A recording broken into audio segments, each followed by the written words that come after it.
Council President Materials. I rise this morning in sympathy for the aquaculture interests that have spoken to you here this morning.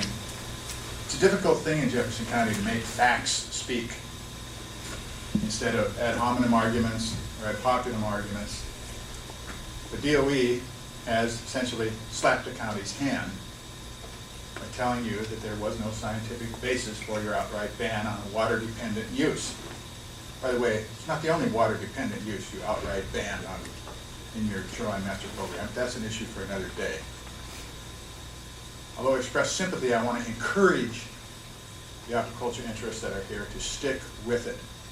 Ultimately, facts are what will prevail in the legal forums that will inevitably be the place at which the Shoreline Master Program is ultimately settled on a whole range of issues.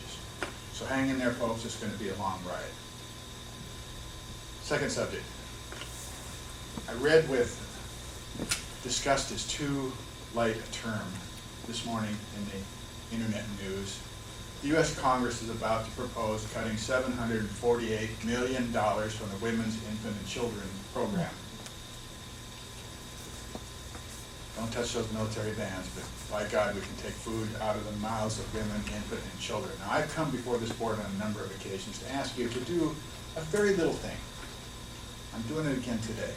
Drop a note to Senators Murray and Cantwell, to Congressman Dix, and the rest of the congressional delegation, expressing your outrage at this proposal. It's going to take that kind of groundswell movement all across the country to be able to preserve these very, very necessary social safety net programs, and to force something I've been talking about with you for almost a decade now, which is a issue-by-issue prioritization of how the budgetary dollars are allocated in our state budget, particularly, but obviously also in the federal budget. We're not doing that. We're not close to doing that yet. I know Commissioner Sullivan, you and I have had some discourse about this, and you think that when you sit down at a board and you take a pot of money that's been allocated to mental health or healthcare in general, and you parcel it out to the various healthcare activities, that that's prioritization. Well, that's one kind of prioritization, but it's not the kind I'm talking about. I'm talking about global prioritization, macro prioritization of the budget.